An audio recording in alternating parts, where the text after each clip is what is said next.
Om Gyana Timirandasya Gyananjana Shalakaya Chakshurumritam Yena Tasmai Shri Gurave Namaha. Hare Krishna, Krishna Krishna, Hare Hare, Hare Rama, Rama Rama, Hare Hare.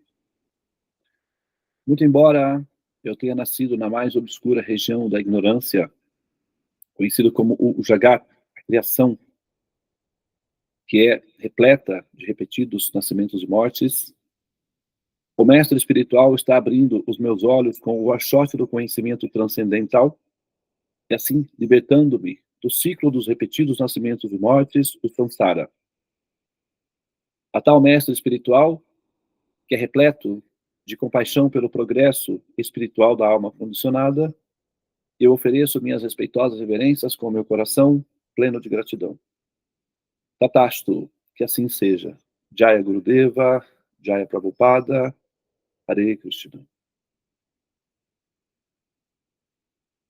Muito bem, primeiramente, bom dia, em especial aos alunos das salas do tratado, da sala dourada, a sala azul, as professoras, que conduzem a pesquisa do estudo do tratado, que estão acompanhando conosco essa dinâmica de hoje.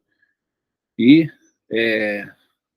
bom dia e sejam bem-vindos aos observadores aí novos que estão acompanhando com a gente na sala, tá? Esse foi uma pergunta que foi feito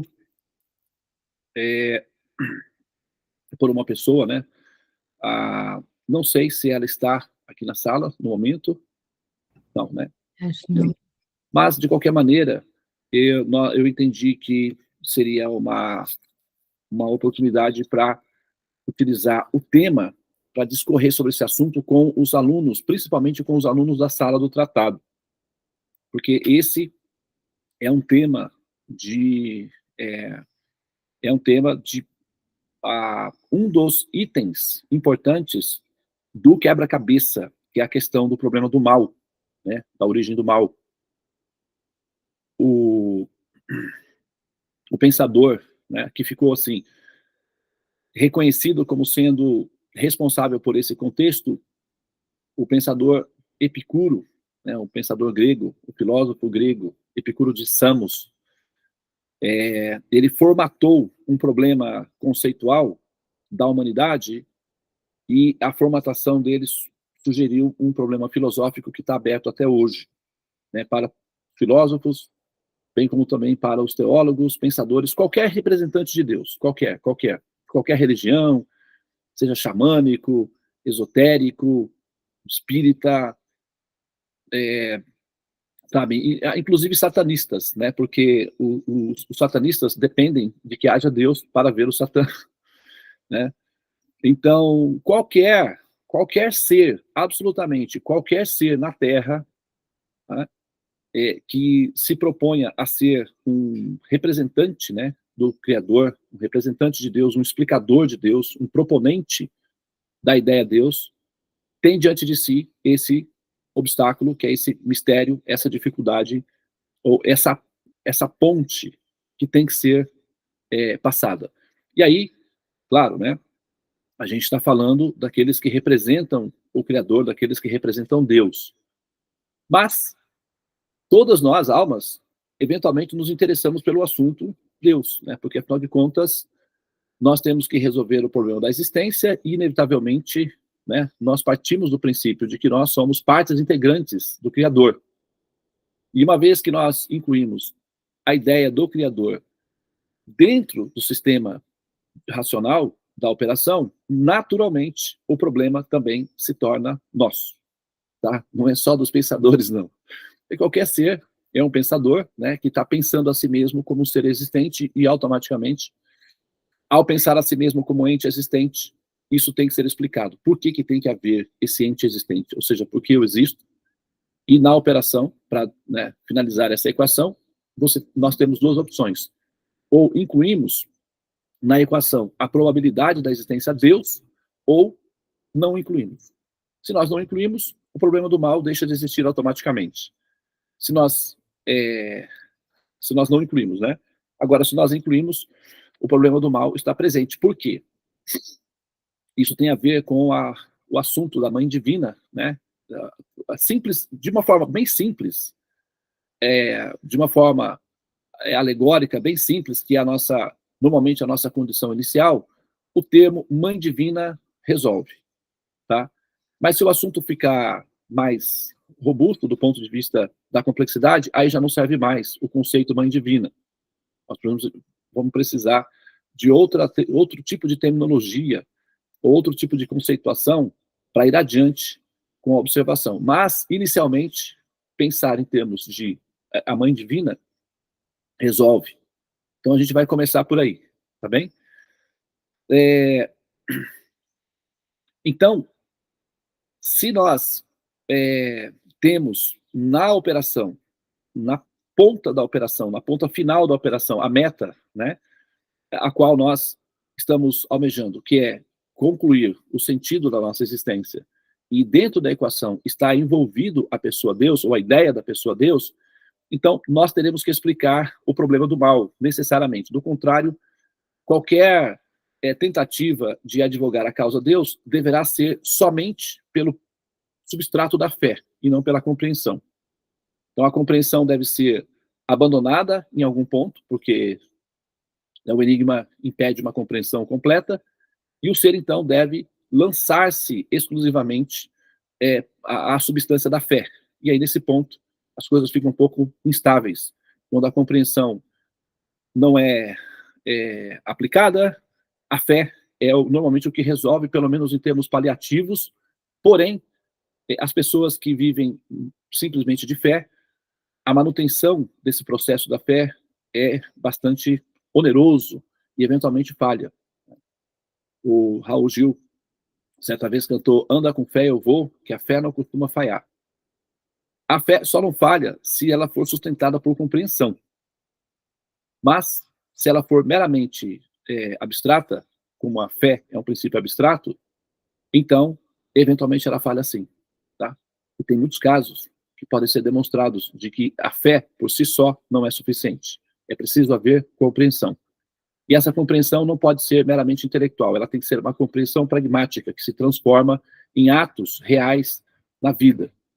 Então, deve haver uma experiência orgânica dessa compreensão, ou seja, a pessoa deve viver aquilo que compreende. Senão, é só mais um peso intelectual, né, que vai fazer com que a pessoa tenha a falsa sensação de ter conhecimentos. Isso pode eventualmente se transformar em orgulho, que é uma vaidade, e isso resulta certamente no renascimento. Então, se Deus é bom, né, se Deus é bom, tá? E nós vamos entrar na relação que isso tem a ver com o conceito da Mãe Divina, tá?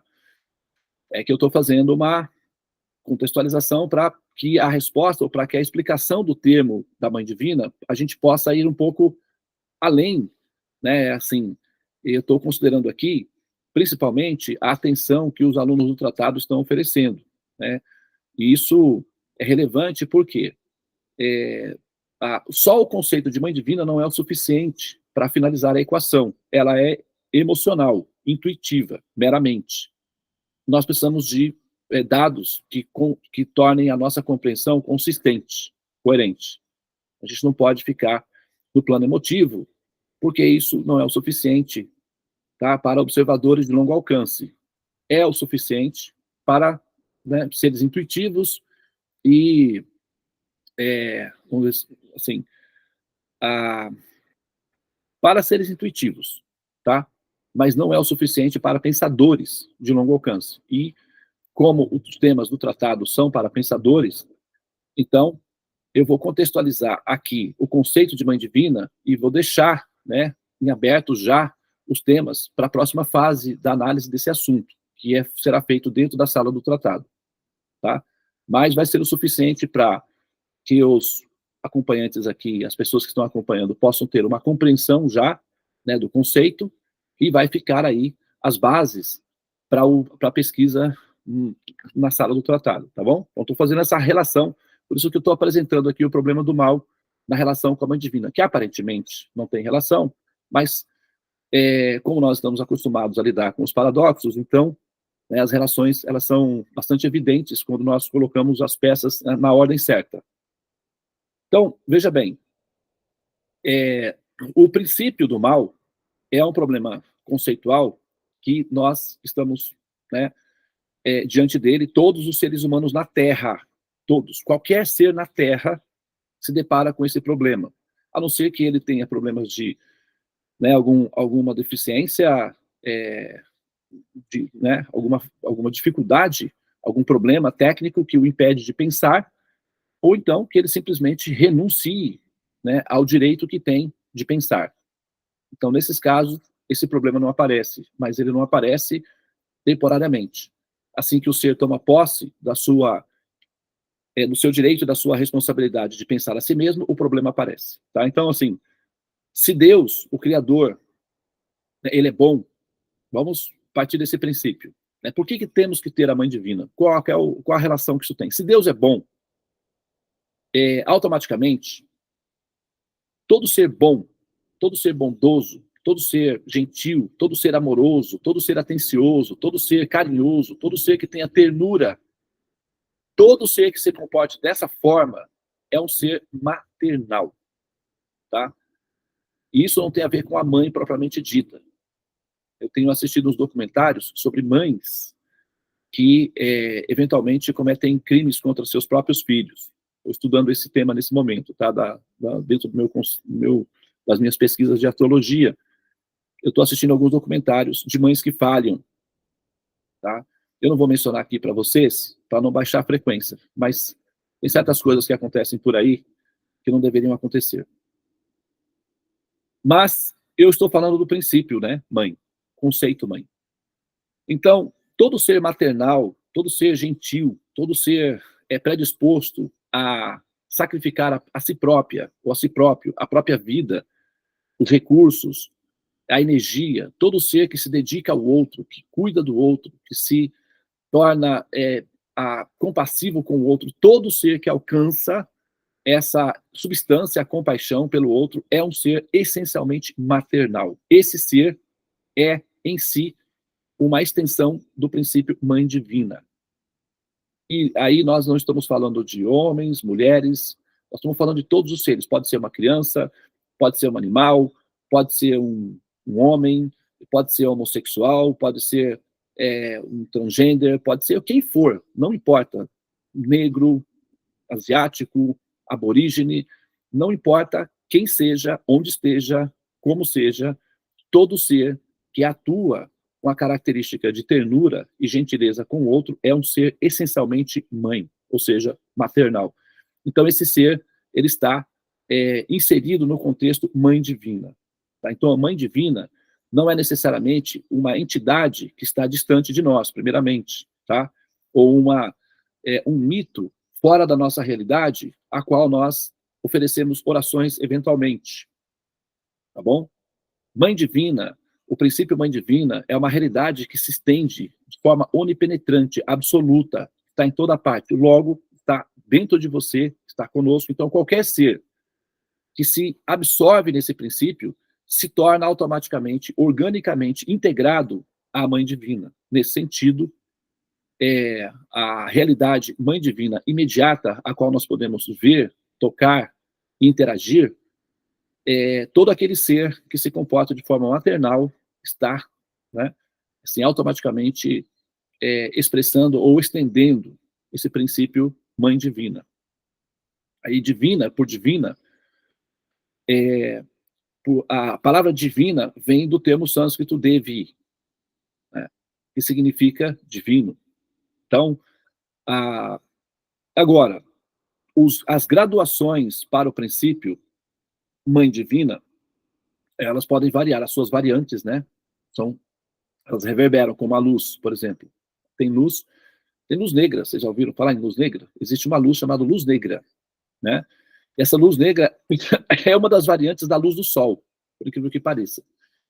Mas tem centenas de raios de luz, né? Nós vemos essa luz aqui, que nós vemos, essa é uma faixa de luz. Existem muitas outras que nós não vemos.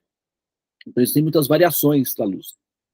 Da forma, né, que existem muitas variações desse princípio Mãe Divina. E na medida em que nós vamos estendendo esse princípio a partir de nós de forma ascendente, nós vamos então alcançando cada vez mais níveis de intensidade desse princípio mãe divina, porém a qualidade é exatamente a mesma, tá? Quer ver?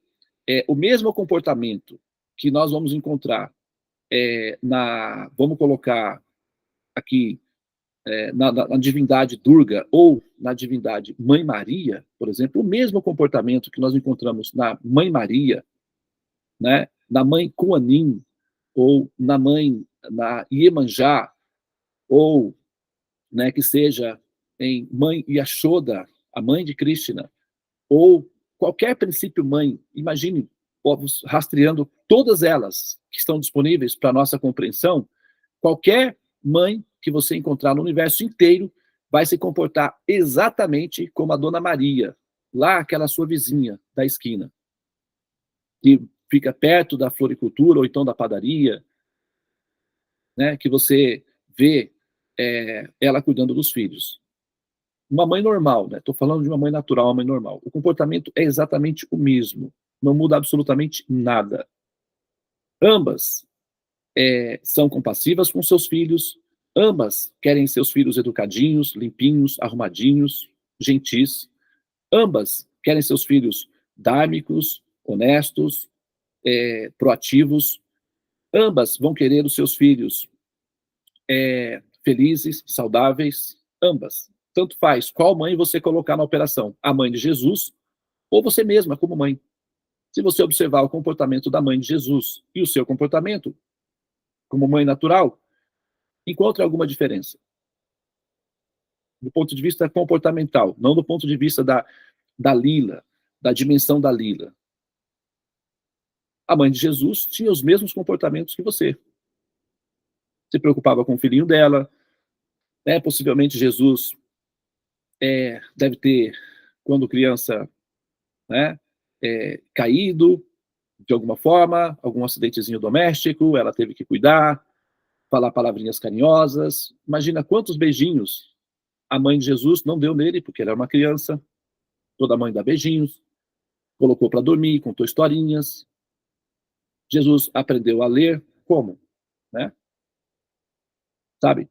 Então, ela era apegada a ele nunca deixou de ter 12 anos, ou 7 ou 12 anos do ponto de vista psicológico dela. Toda mãe tem esse comportamento. Maria é uma mãe divina. Agora, olha você, como foi o seu comportamento com seus filhos. Tem alguma diferença prática do ponto de vista psicológico? Então, a mãe divina não é uma realidade fora, longe, distante.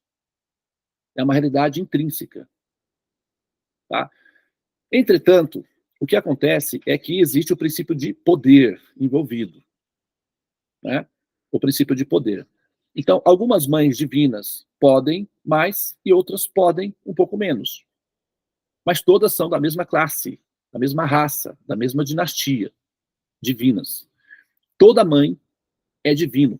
Assim como todo amor é amor puro, todo amor é verdadeiro, todo amor é engrandecedor, todo amor é transcendental, não importa onde você aplica esse amor. Você aplica esse amor no seu gatinho, no seu cachorrinho, você aplica esse amor em Jesus ou em Deus, o amor é absoluto. Ele é sempre amor, não tem diferença absolutamente nenhuma. O amor que você tem pelo seu netinho, pela sua filha, o amor que você tem pelo seu bichinho de estimação, isso é amor. A diferença é que a alma, quando está condicionada, ela não consegue amar o princípio Deus, ou Deus, da mesma intensidade com o qual ela ama o cachorrinho. E aí ela só está aprendendo a incluir Deus, essa pessoa, na mesma categoria de amor. Quando ela ama, da mesma maneira como ela ama um filhinho, um cachorrinho, as coisas que ela ama, essa pessoa suprema, na mesma qualidade, o amor é o mesmo. Não muda absolutamente nada. Amor é amor. Sempre é amor.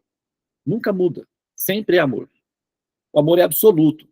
O amor é uma Shakti, uma potência divina. sagrada, transcendente. Não importa onde ele é aplicado, ele sempre será transcendente. É como o diamante. Se o diamante estiver se você jogar uma pedra de diamante em uma latrina, ou se você colocar uma pedra de diamante num pedestal brilhante no palácio da rainha da Inglaterra, ambos são exatamente a mesma coisa e têm exatamente o mesmo valor. Não muda absolutamente nada. Eu assisti um documentário de uma senhora que tinha uma das pedras mais caras do mundo, valia acho que 18 milhões de dólares, se não me engano. E o que ela fazia com essa pedra? Colocava como, sabe esses negócios que a gente coloca para a porta não fechar? Coloca assim no chão, peso de porta. Ela usava como peso de porta. E aí o filho, o neto dela, foi, sei lá, visitar a avó com um amigo que era geólogo. Quando o amigo viu aquela pedra no chão, pediu a permissão para analisar a pedra. Levou a pedra para o laboratório, 18 milhões de dólares. Estava lá no chão. O valor de uma coisa depende do conhecimento que a pessoa tem dela. Então, o valor do amor depende do conhecimento que você tem, do valor que ele tem. Então, você pode aplicar ele de uma maneira banal ou de uma maneira transcendental, mas ele não muda a sua constituição de valor. Então, amor é sempre divino, é sempre sagrado. Assim como o princípio mãe, é sempre divino, é sempre sagrado. Não importa se ele está nas alturas, no céu, flutuando em nuvens, ou em palácios nos planetas celestiais, ou se ele está, sabe, naquela senhorinha, na roça, lá no meio do lugar do sertão, que ninguém quase nunca vai. Não importa. É a mesma característica, tá? Então, para a gente entender que o conceito divino, ele é absoluto, é onipenetrante, onipresente. O conceito de sagrado é absoluto, é onipenetrante, é onipresente. Então, se é onipenetrante e onipresente, então vai ser possível identificá-lo do seu lado ou até mesmo em você. Aí vai depender do conhecimento que você tem, da intensidade, do valor que esse princípio tem em si. E conhecimento muda muita coisa. Muda a utilização do objeto. Tá? Então, se vamos, né, partir dessa prerrogativa de que Deus é bom, se ele for bom, mas se ele for bondoso ao extremo, e se ele for bondoso de forma completa e absoluta, então, inevitavelmente, nós temos que admitir que ele é maternal. Procede? Ou me perdi em algum ponto? Correto pensar assim? Então tá. Então, se ele for gentil e amoroso e bondoso, então a natureza dele, inevitavelmente, por uma questão de razão lógica, de princípios racionais, de coerência, de normalidade da existência, nós teremos que admitir que essa pessoa possui em si uma intensidade de amor maternal. Então, se nós estamos falando da mãe divina, em termos absolutos, nós estamos falando desse princípio, dessa pessoa, dessa substância, desse substrato, desse fenômeno que nós chamamos Deus. Tá? Então, aí a gente já inclui aí esse ser. Não está separado. Então, as mães, né, seriam extensões desse valor absoluto aí. Correto? Elas seriam manifestações dessa realidade transcendente. E aí a gente volta naquela, né, que parece ser muito simples, né, mas aí volta novamente, né, assim, o conceito de que a expressão mais perfeita da ideia que nós podemos ter de Deus é a mãe. E essa intuição, ela procede por conta desse raciocínio aí, ok? Então, mãe divina é uma extensão, qualquer ideia que nós temos de mãe divina, trata-se de uma expansão ou de uma expressão, ok? Desse princípio que é, né, a ideia que nós temos desse fenômeno chamado Deus. Do ponto de vista psicológico, do ponto de vista emocional, do ponto de vista comportamental, nós temos um princípio feminino, uma mãe. Esse ser pode, né, aí pode ser verificado, né, essa possibilidade, mas esse ser inicial, ele pode ser, ter uma forma masculina, sim. É bem possível, porque formas masculinas são reais e são observáveis na criação. Logo, a forma masculina é um princípio existente. Então, nós podemos admitir que esse princípio existente é imanente dessa função, desse fundamento original, que é Deus. Logo, a forma masculina pode ser admitida na pessoa Deus. Entretanto, mesmo que a forma seja masculina, o comportamento psicológico e emocional é essencialmente feminino, não efeminado, é diferente. São coisas diferentes, tá? Efeminado é um ser que está transitando do masculino para o feminino. Agora, feminino é essencialmente maternal. É diferente, tá? Então, embora seja um ser de aparência masculina, de tendência, de traços psicológicos masculinos, comportamento emocional maternal. Então, nós estamos falando de uma mãe, do ponto de vista técnico, de observação, tá? Agora, se esse ser é um ser assim, e a análise tudo indica que, né, é assim, porque é o que nós fazemos de observação, então, esse ser, ao mesmo tempo, também é poderoso. Porque vocês já tentaram fazer um origami? Quem já fez origami? Aquelas dobraduras de papel. Aquilo ali é difícil de fazer, né? Nossa, eu quando tinha aula de educação artística na escola, para mim, esses momentos de fazer origami eram realmente, assim, grandes desafios.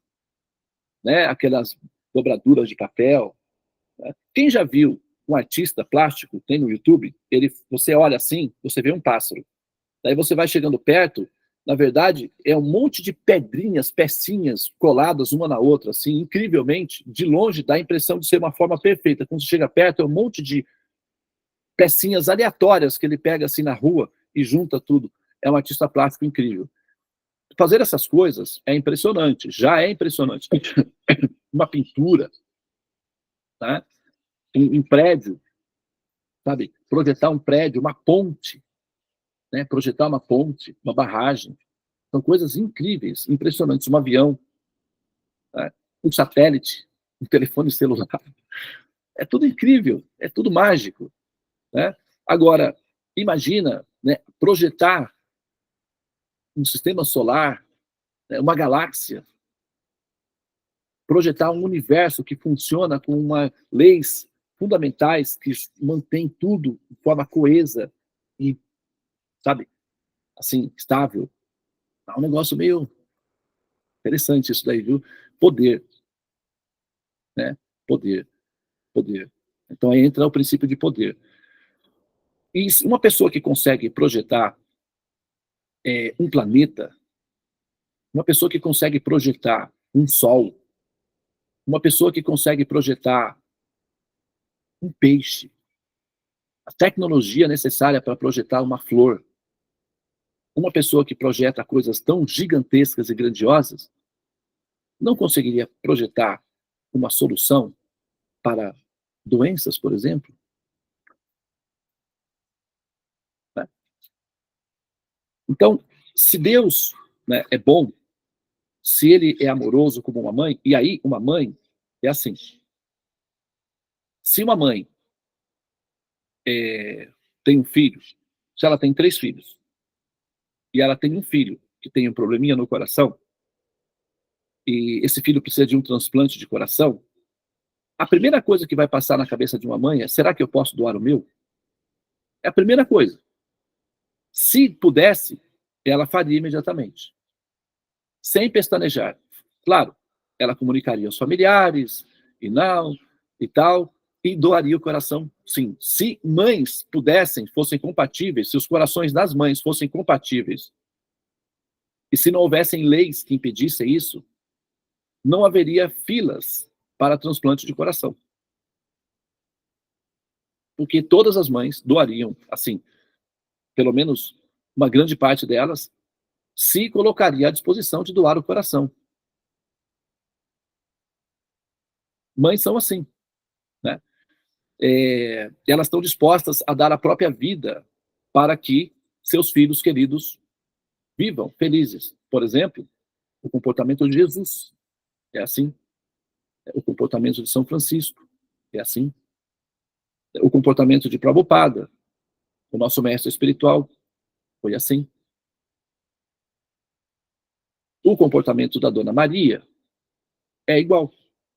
Ela está disposta a dar a própria vida para que seu filho sobreviva. Então, mães absolutas não têm problema nenhum em dar a própria vida para que seus filhos vivam. Aranha, por exemplo. Observe o comportamento de uma aranha. Ela gera os filhotinhos e ela fica lá colhendo os bichinhos. Ela não come. Ela pega os bichinhos e deixa para os filhotinhos. Os filhotinhos vão e comem. Quando ela está fraquinha e não consegue mais pegar os bichinhos, ela vai até o centro da teia e entra em hibernação, se oferecendo como alimentos. Daí as aranhas se alimentam da mamãe e vão embora.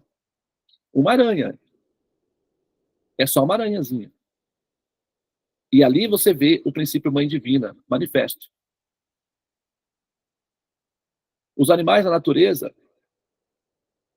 passam, às vezes, meses sem comer, só alimentando os filhotes. E são só animais. Mas o princípio mãe está presente, é absoluto. É. Então, assim, agora, se esse ser original naturalmente tem um comportamento de uma mãe, compassivo, e tem poder, então, por que o mal ainda existe? Se Deus é bom a ponto de ser maternal, que é a perfeição da bondade, é o ápice, o ponto mais alto de ser bom é ser maternal, e se Deus é maternal, compassivo, amoroso, gentil, atencioso, dedicado às suas almas, que são seus filhinhos e filhinhas, e se ele tem o poder de interromper o mal, então por que o mal ainda persiste? Por que há dores? Por que há doenças? Por que há sofrimento? Diante da existência de um Deus, de um ser poderoso a ponto de criar um planeta, só criar um planeta já seria um negócio bem poderoso. Né? Uma tecnologia que é uma tecnologia bem sofisticada para criar um planeta, um sistema solar. Né? Então, uma pessoa que tenha esse poder nas mãos, que tenha essa tecnologia à disposição, não conseguiria encontrar uma solução, por exemplo, para o câncer, que eventualmente atinge crianças? As mães dessas crianças, se tivessem o poder nas mãos, nós como mães, né? Você como mãe, faz a visita a um hospital infantil e você vê aquelas crianças com, né, fazendo os tratamentos ali, com dores, com privações. Você como mãe, se você tivesse o poder de fazer um estalo nos dedos, ou então algum tipo de magia, você não liberaria todas aquelas crianças ali? Faria ou não faria? Então você é superior a Deus, é isso? Porque se você só não faz porque não tem o poder nas mãos. Mas se você tivesse o poder, você faria. Principalmente se uma daquelas crianças fosse seu filho, ou neto, ou bisneto, que seja. Então, a reflexão é a seguinte: por que ainda existe? Já que nós temos um ser maternal, já que nós temos um ser inteligente, e para criar um planeta tem que ser um ser inteligente, e já que esse ser não apenas tem amor de mãe, é maternal, é inteligente a ponto de criar um planeta, mas também tem o poder de criá-lo. Tanto é que existem planetas. Nós mesmos vivemos em um. Então, tem poder, tem inteligência e tem amor. Então, por que há o mal? Porque ainda existe o mal. Que fenômeno é esse? Que mistério é esse? Das duas, uma. Ou há Deus, ou não há Deus. Se não houver Deus, aí dá para explicar tudo como aleatoriedade. Fenômenos chamados naturais. Reduz-se a isso. Aí tudo bem, o mal é simplesmente fatalidade da imperfeição da criação. Tá ok. Tá resolvido. É mais simples, né? Agora, havendo Deus, e aí a nossa proposta, tem que se explicar esse ponto. Tá? O, a nossa posição, como representante de Deus, nesse ponto, fica bastante, vamos dizer assim, comprometida. E também a sua posição de ser teísta, que assimila Deus, que admite a existência de Deus, também fica bastante delicada. Normalmente, o que nós fazemos nessa situação é jogar para o campo dos mistérios. Ah, é um mistério que ninguém resolve. Então, vida que segue. É uma solução que normalmente é usada. Agora, essa dúvida naturalmente vai impedir que você, sabe, ame esse ser assim como você ama o seu cachorrinho. Impede. Você já amou Deus como você ama o seu netinho? Já sentiu saudade dele, vontade de abraçar, de fazer carinho nele? Quantas vezes você sente isso pelo seu netinho? E quantas vezes você sente isso por Deus? Sendo franco, não precisa responder para mim. Tá? Eu vou só pegar ali o meu carregador, que eu acho que eu vou ficar sem bateria aqui, tá bem? Só me dá um segundo.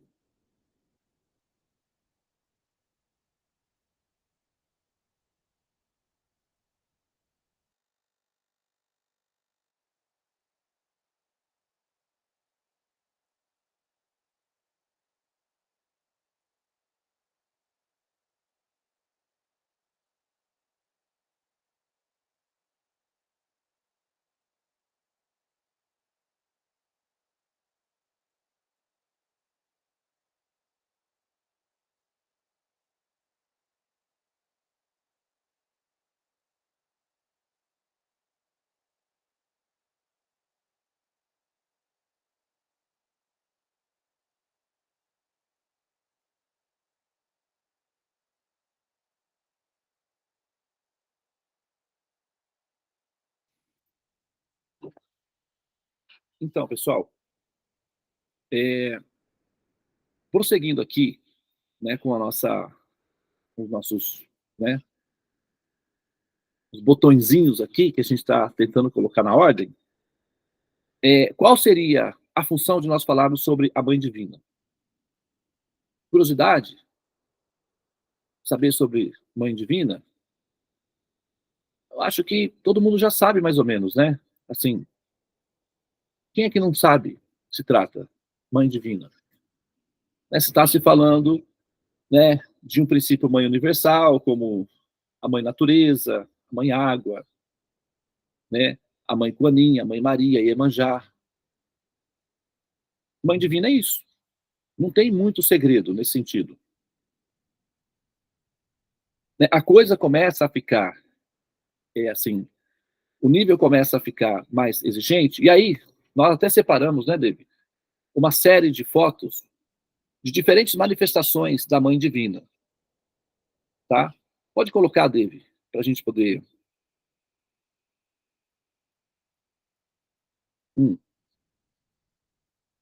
Olha aí, ó. Na mitologia grega, Gaia, né? A Mãe Terra na mitologia grega.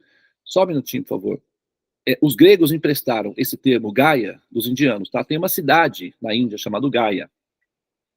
Essa cidade é onde as pessoas vão sempre que falecem um, um, um parente, alguém, a pessoa deve ir até essa cidade, chamada Gaia, que é para entregar o seu filho à mãe divina.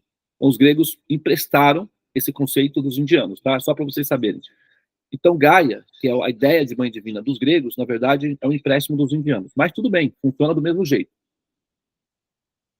Aí temos a Kuan-Yin, a deusa da compaixão, né?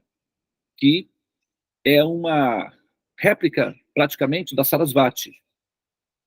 Se você, inclusive, a formosura da Kuan-Yin, a ternura, normalmente também, né, envolvida com traços delicados, artísticos, não sem ser sensual, né, mas sendo delicado e gracioso feminino, é uma referência a Sarasvati. É praticamente uma réplica da Sarasvati, mas está aí, Kuan-Yin, a deusa da compaixão.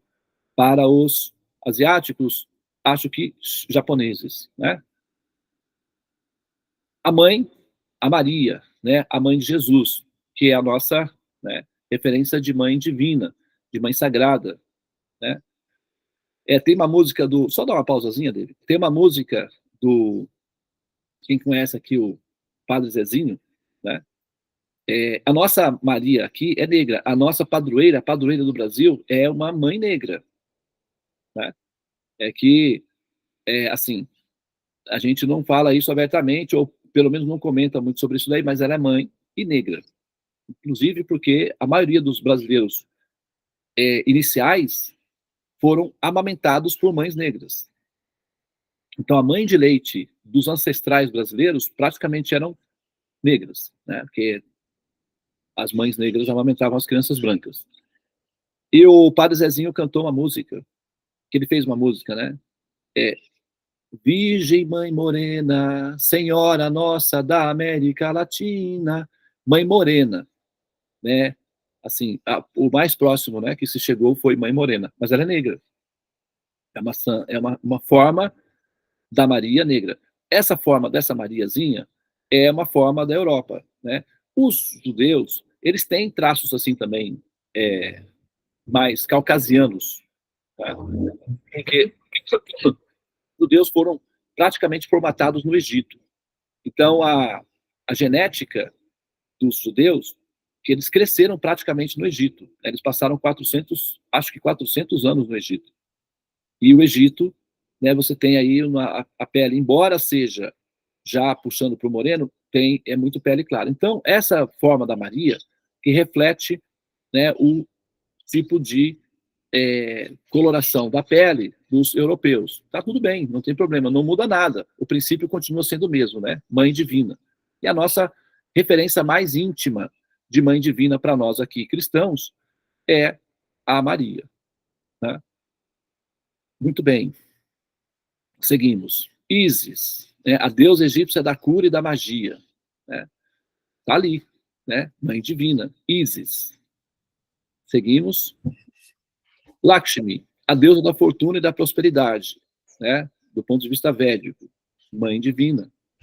Durga, controla a energia material, mãe divina, temperamental, assim, predisposta a educar. Seguimos. Sarasvati, olha aí, é muito parecida, até a posição, né, como está sentada, muito parecida com a Kuan-Yin, que na verdade a Kuan-Yin é basicamente uma réplica da Sarasvati, que é a deusa das artes e do conhecimento. Eu estava falando outro dia, as mães, né, das cavernas, elas... pessoal, eu acho que eu preciso dar só uma pausazinha, porque eu preciso dar uma informação aqui, porque eu estou acompanhando uma cerimônia de fogo que está acontecendo na Índia, tá? Então, pediram uma informaçãozinha para mim aqui, eu vou dar uma pausazinha e repassar, um segundo, tá bom?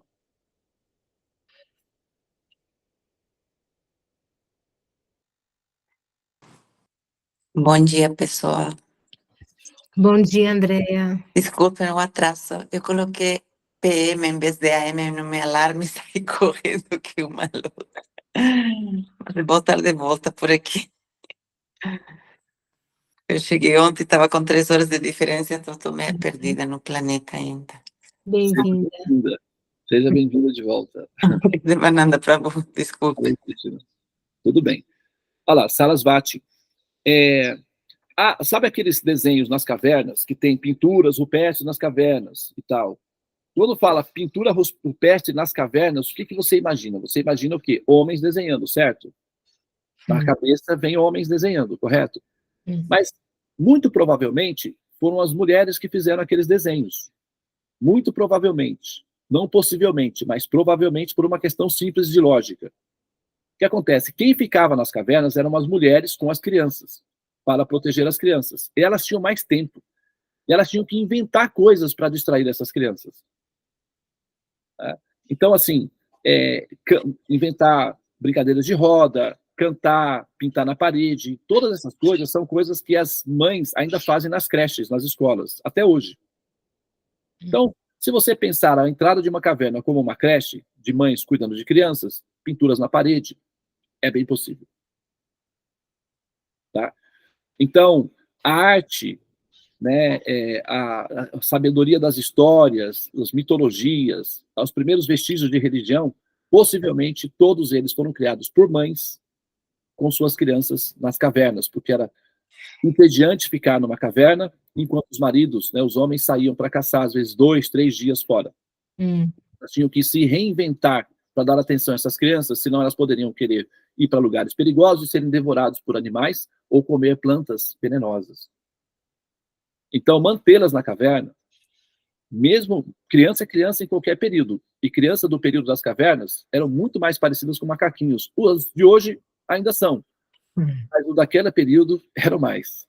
E mães, para cuidar de crianças assim, precisavam ser mães tipo punks mesmo, mães cabulosas. Então, elas conseguiam, e aí, criar vários sistemas. Vamos fazer isso, vamos fazer aquilo, agora vamos fazer isso, venham, vamos fazer aquilo. Então, pinturas na parede, instrumentos musicais, contar histórias, à noite para as crianças dormirem. Os homens estavam caçando. Quem tinha tempo de contar histórias para as crianças dormirem? Quem teve tempo de criar os primeiros processos mitológicos, os primeiros conceitos metafísicos? Quem tinha tempo disponível para isso? Até hoje é assim. Quem vai na igreja? Na sala dos mantras, tem quantas pessoas aqui? Quantas são mulheres? Quem tem tempo de estar aqui? Continua ainda. Nós ainda estamos vivendo no período das cavernas. Por que pareça. É porque essa disposição de tempo é muito mais voltado para o feminino que para o masculino, que precisa, né, do tempo pragmático para construir, né, o que ainda é um comportamento prévio. Mas Devananda, você não está entendendo que o mundo mudou. Gente, eu não estou falando nada disso, tá? Porque aí a gente vai entrar em questões de méritos. Tá bom, mudou, mas continua a mesma coisa. A cabeça do homem continua a mesma. Você pode perguntar para qualquer homem, na cabeça dele, ele é o responsável pela manutenção da casa. Não importa que a mulher trabalhe. E tem mais, hein?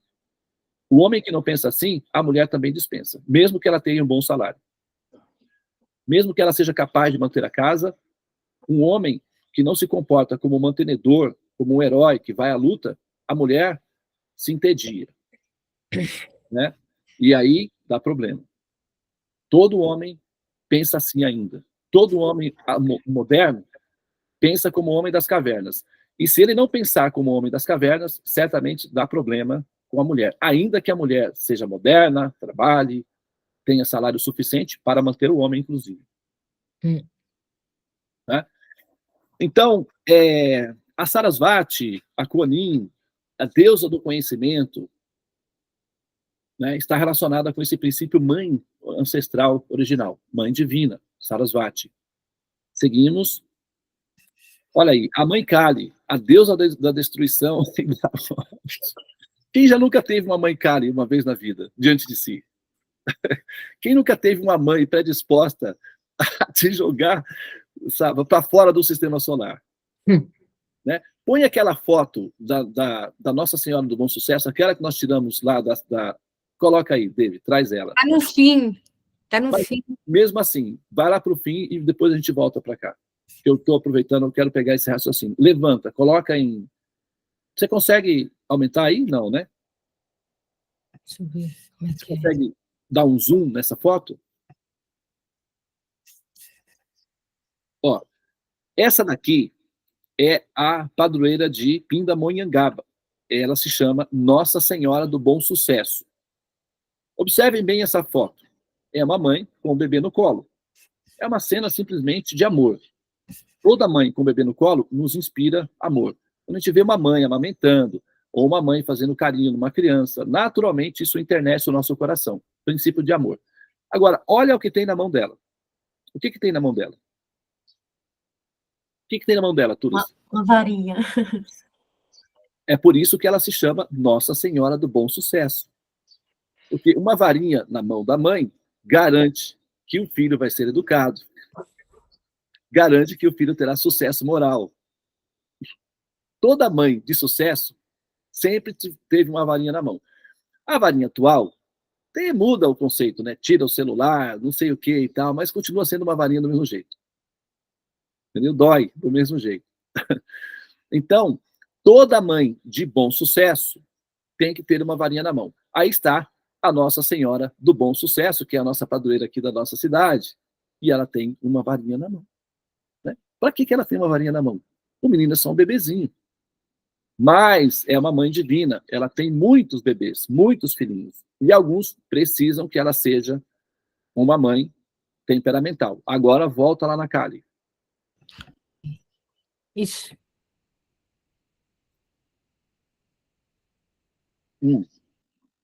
Aí, para aí na Kali. Olha aí, a mãe Kali. Ela tá bem mais radical. Porque aí, ela já não está lidando com um bebê no colo. Embaixo dela tem um adulto, possivelmente rebelde, temperamental, senhor do mundo, dono da terra, poderoso, né? Maltratando os outros irmãozinhos e tal.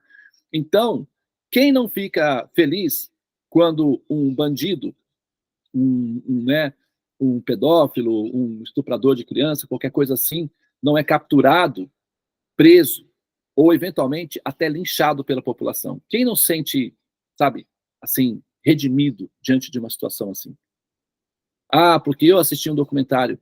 Eu estou fazendo uns estudos aí meio, assim, que eu não vou introduzir vocês nesse processo, porque ele é bastante tenso, mas isso me obriga a assistir alguns documentários de situações absurdas, né, que os seres humanos realizam por conta da questão do fato de eles serem pacientes numa clínica.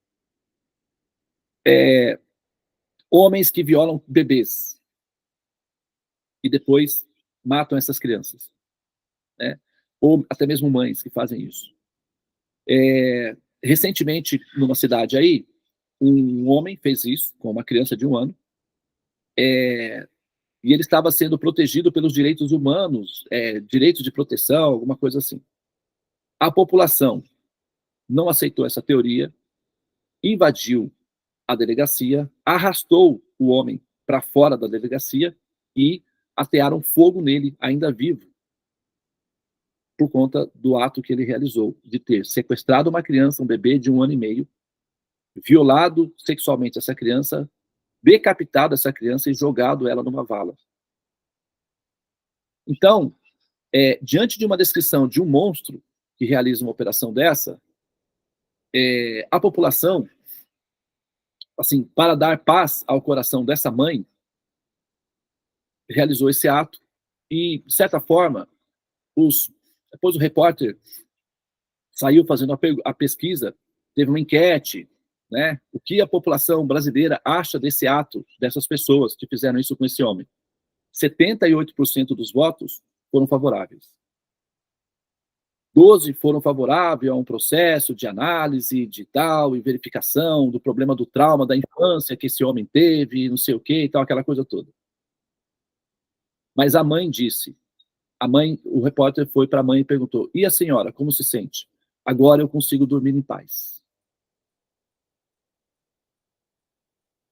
Então, quer dizer, a Kali, com uma foice, né, em cima, de um homem que costuma abusar do poder e machucar as pessoas, procede. Assim, eventualmente, um ser assim é necessário diante de comportamentos que são bizarros e brutais. Está aí, Mãe Divina, né? Kali. Só que é a mãe que nós gostaríamos que não precisasse aparecer. Sabe como que é plano de saúde? Que você paga, mas se não usar, e se você perder todo o dinheiro, é uma coisa boa? Se você pagou 10 anos, 20 anos, 30 anos, nunca precisou usar o plano de saúde. Ah, perdeu todo o dinheiro. Ufa, que maravilha.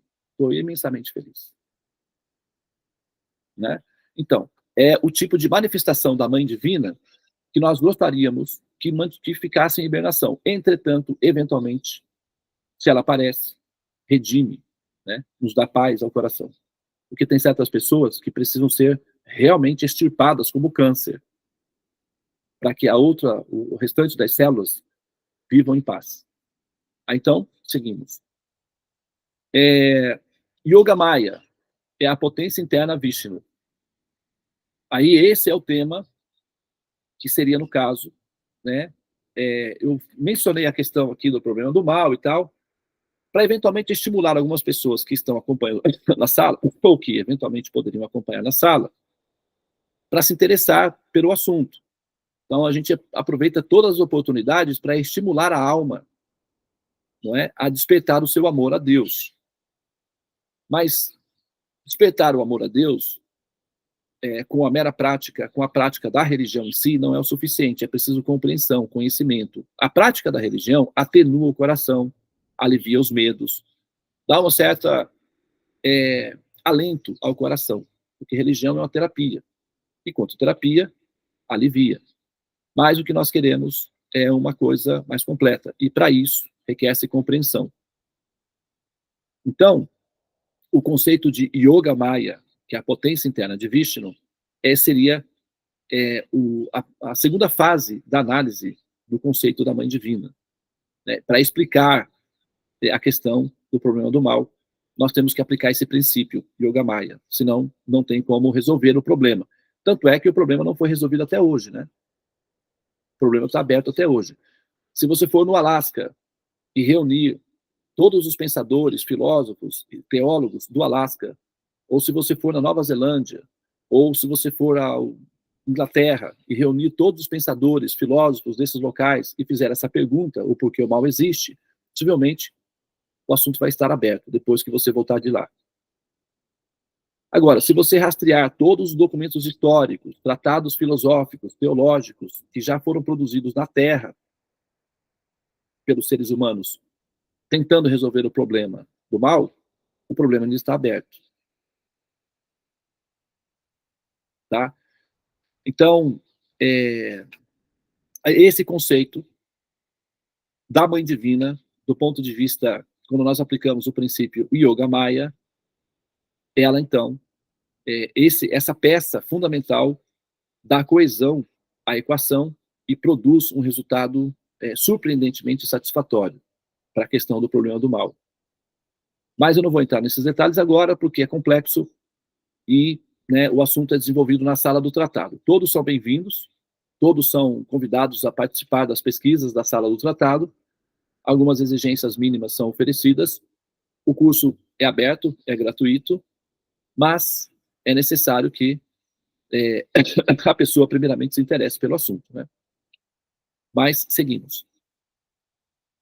Iemanjá, né? Essa Iemanjá, ela não reflete o conceito do arquétipo, né? Desce um pouquinho, vamos pegar uma Iemanjá, mas que é mais parecida com o conceito genérico, né? Pode descer, David, um pouquinho mais. Eu vi uma Iemanjá aí, aqui, essa daí. Ó, essa Iemanjá do meio reflete um pouco melhor, né, a ideia que nós temos da Iemanjá. Pelo menos é assim que eu aprendi, né? Veja os traços de doçura, né, de suavidade. Curiosamente, a Iemanjá, ela ficou mais parecida, né, com Tulasi, a Iemanjá é uma divindade indígena ou africana? Africana. Africana. Mas, por algum motivo, né, ela ficou mais parecidinha com, né, com uma princesa europeia, ou no máximo, né, uma índiazinha. Porque normalmente as mulheres africanas não têm cabelos assim, né? Então, ela meio que se ocidentalizou um pouco. Mas a ideia da Iemanjá, fora o fato estético, envolve, né, o princípio água, que nutre, que dá vida. É útero, uterino, né? O útero é basicamente líquido. Então, a Iemanjá, que é a mãe progenitora, que dá vida, a vida veio da água, né? As primeiras formas de vida vieram da água. Então, aí nós temos a Iemanjá, mãe divina, né? A Maria Madalena. Devananda, Oi, a Iemanjá na Umbanda é considerado a mãe de todas as cabeças. mãe de todas as cabeças. Exato. A água é a mãe de todas as formas de vida, né? Sim. Todas as formas de vida surgem da água. O útero vem da água. O sêmen é líquido. Então, procede. Tá aí, Iemanjá, mãe divina. Lakshmi, né? A mãe Maria. Né? Seguimos dele. Aí nós temos uma mãe índia, né? A mãe que considera todos os filhos de Deus como se fossem seus, já deixou de ser mãe mortal, tornou-se mãe imortal, ou seja, mãe natural, né? Ou a mãe divina, né? Mãe transcendental. Aí nós temos uma indígena com seu filhinho, né? Mãe. Aí, se nós aplicarmos o princípio, o conceito mãe divina, cabe nessa mamãe com seu bebê no colo. Se a mãe precisar, se essa mãe precisar, o semblante dela de felicidade, de satisfação, de amor, se essa mãe precisar dar a própria vida para proteger esse bebê, pode ter certeza, ela o fará. Mãe Amritananda Mai, ou a Amadi, a mamãe. Amadi significa mamãe, né? É mãe divina. E uma das atividades favoritas dela é abraçar os filhinhos, que é o que uma mãe gosta de fazer, né? E, ao mesmo tempo, ela tem compreensão espiritual de que o princípio mãe universal requer liberar os seres dos sofrimentos do ciclo do samsara, né? Mãe divina. Santa Helena. Aí eu coloquei algumas santas do cristianismo. Mas todas elas têm a mesma conotação, né? Elas vão partir sempre do mesmo princípio. São mães que atuam como também líderes espirituais e assumem a conotação de mães divinas. Essa é a Santa Helena, a mãe do imperador Constantino, tá bom? Mãe divina. Mas é aquela refração, né? Aí a gente vai, né? Essas mães humanas que transcendem, né, aos seus filhos locais e assumem como filhos absolutos toda a humanidade. Então elas representam o arquétipo mãe divina. Santa Águeda. O martírio de Águeda aconteceu durante o Império de Décio, no seu terceiro consulado, no ano de 251. Santa Águeda é uma das santas mais populares da Itália, é uma das mais conhecidas mártires do cristianismo dos primeiros séculos, né? Seguimos. Santa Teresa d'Ávila. Essa santa, ela tem uma curiosidade dela, que ela queria ter o amor dela era místico, e ela escreveu poemas em que ela se colocava como uma esposa. O amor dela era romântico, transcendia o amor maternal e passava a ser romântico. Ela queria ter, assim, os sentimentos dela eram românticos com relação a Deus. É interessante, porque o conceito das freiras é de que elas são esposas de Cristo. Elas são casadas. Elas não são, assim, mulheres solteiras. As freiras são casadas. Todas elas são casadas. Todas se casam com Cristo. E aí, bom, as freiras são cuidadoras, maternais, né, mamães da humanidade, então tá tudo bem, faz parte, né? E são extensões, expressões do conceito da mãe divina. Seguimos, David? Então aí você pode ir subindo, né? As santas, né? Santa Priscila, pode seguir. Aí são muitas santas, né? Abre um pouquinho mais as santas negras, né? Que a gente não, assim, daí aparece ali, olha, a Nossa Senhora, né? Seguimos, Madre Teresa de Calcutá, Anandamayi, né? E a Nossa Senhora do Bom Sucesso com uma varinha na mão. Ok?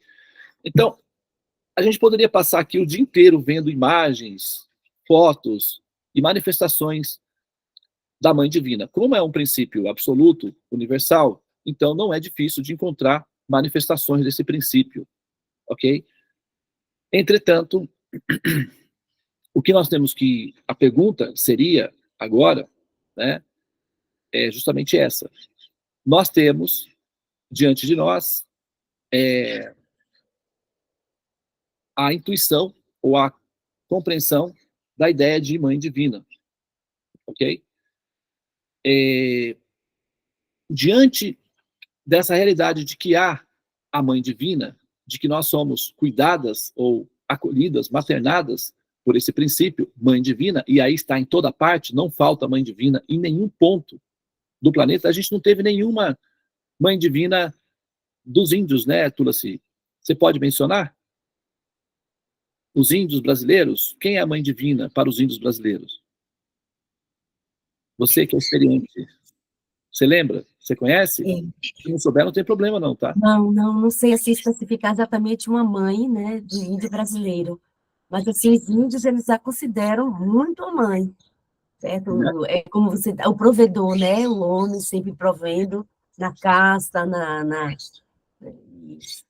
e a mãe Aqui, com cuidado com seus filhos. né? Aqui nós moramos aqui na Serra, a Pindamonhangaba fica no vale da Serra da Mantiqueira, né? Da Mantiqueira, ou Mantiqueira, né? Serra da Mantiqueira. E Mantiqueira significa Mãe Água. Nós moramos na Serra da Mãe Água, né? Teve uma campanha da CNBB que era sobre as águas. E aí a ideia de eles ligaram as águas a Maria, na época eu me lembro, né? Que é o princípio mãe. Mas se qualquer lugar que nós formos, né, aquela foto daquela Vênus, daquela mulher gordinha, teve, que você separou, não colocou aqui, né? Aquela estátua, não chegou a pôr, né? Mas enfim, tem, assim, infinitas manifestações desse princípio mãe, tá?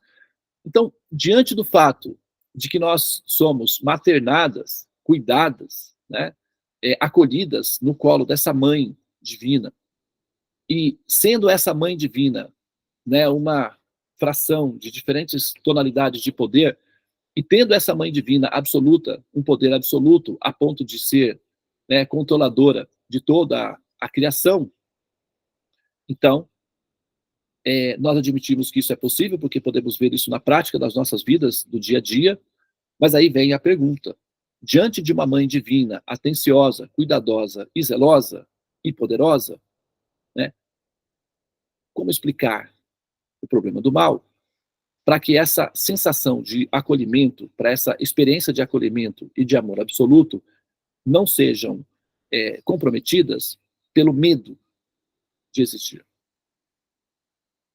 Né? Para que a nossa experiência de amor, a nossa experiência de sentimento de que nós estamos sendo cuidadas não por uma mãe malvada, uma mãe perigosa, uma mãe desmãe, mas uma mãe integralmente divina. Não basta a nossa intuição de mãe divina. Nós precisamos de uma compreensão que justifique isso. Tá? Senão, na prática não funciona. A gente tem mães divinas, mães, né, todo tipo de mãe, e de repente estamos apavoradas, assustadas, amedrontadas, confusas, angustiadas. Como assim? Né? Então, está funcionando realmente? Então, talvez a gente possa melhorar a nossa compreensão, né, o nosso entendimento da nossa relação com esse princípio, Mãe Divina, introduzindo aí conhecimento. Tá? Então, a gente precisa de ter o conhecimento certo para que isso funcione de maneira que traga ao nosso coração paz, felicidade, redenção, né? Que nós consigamos conciliar a nossa existência com o que está acontecendo ao nosso redor e, ao mesmo tempo, nós possamos solucionar o problema do medo que nos acomete no coração. Tá? Então, essa é a nossa prerrogativa, esse é o nosso desafio, esse é a nossa matéria-prima de interesse, né? E nós conseguimos fazer isso daí com um nível de satisfação bastante justificado nas nossas salas do tratado. Então, aqueles que gostariam de aprender sobre isso e aprofundar os seus conhecimentos acerca da criação, do Criador e acerca de si mesmos, a sugestão é interessar-se pelas salas do tratado. Depois, se você verificar que não é nada disso, você pode sair, você sempre vai ser um ser livre. Mas, caso você,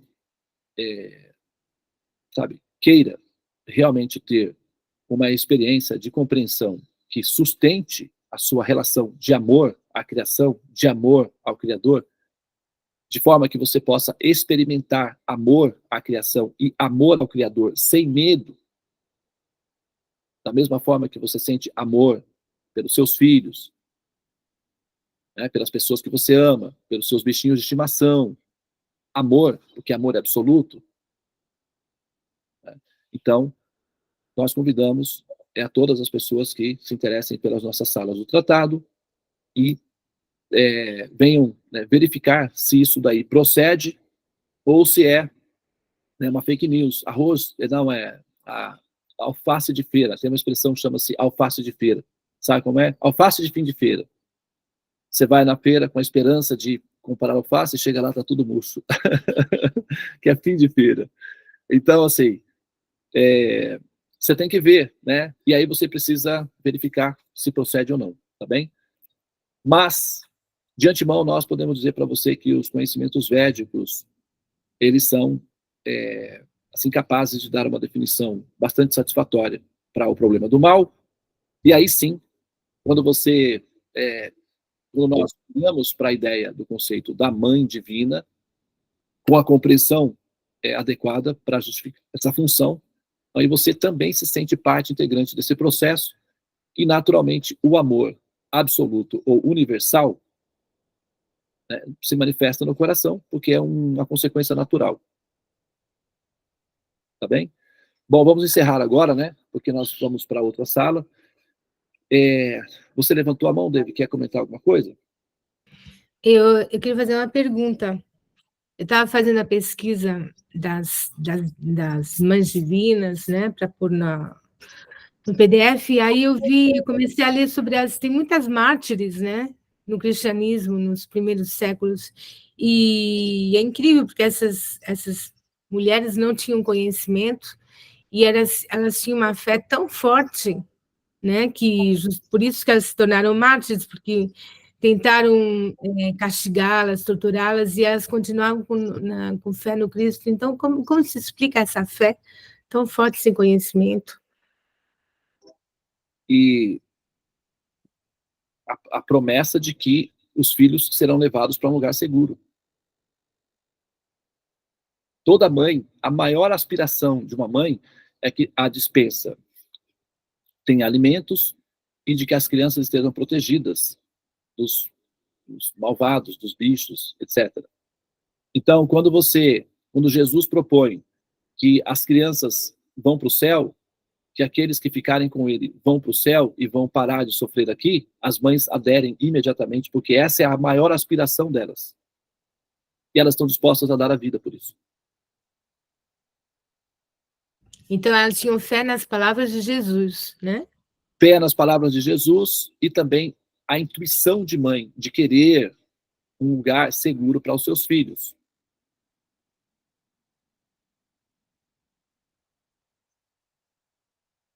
E elas estão dispostas a dar a própria vida.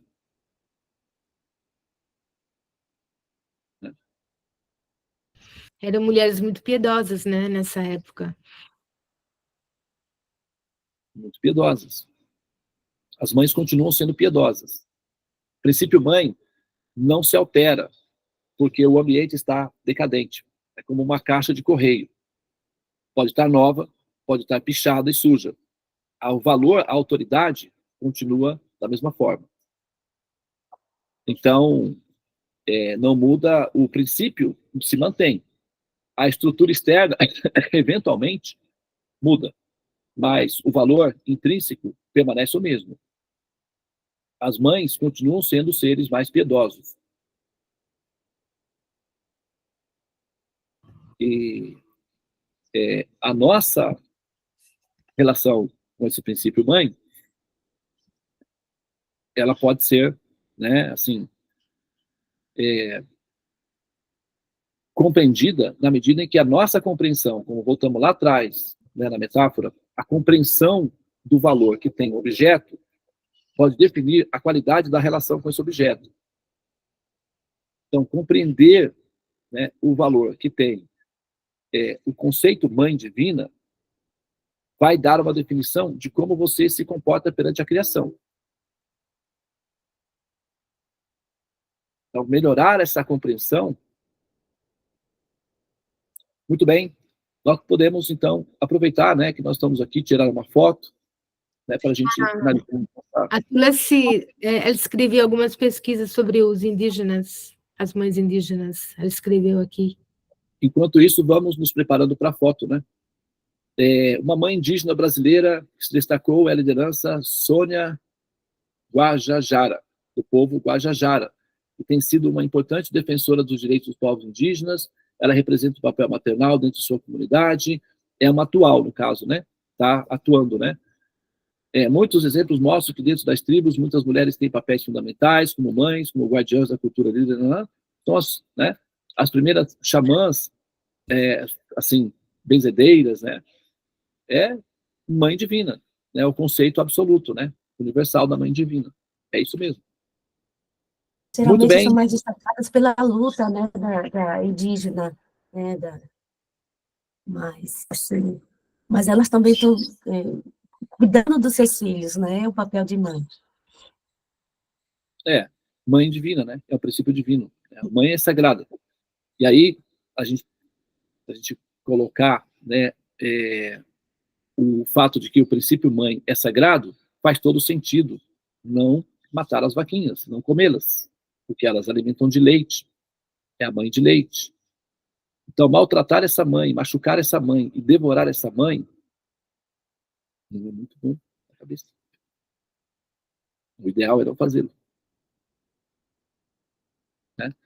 Mas, vamos então finalizar aqui, né? Muito obrigado pela atenção de vocês, tá? Sempre que houver alguma pergunta que for relevante no sentido público, nós vamos realizar essa operação aí, tá bom? De trazer o tema para ser público, ok? Muito bem, vamos então fazer uma foto e nós finalizamos aqui, né? Tá, vocês podem abrir as câmeras, por favor? Eu vou contar até 3. Em 1, em 2, em 3. Hare Krishna. Krishna. Obrigado, Prabhu, foi ótimo. Namastê, Hare Krishna. A gente se vê então na sala dos mantras. Tchau, tchau. Tchau, Prabhu, gratidão.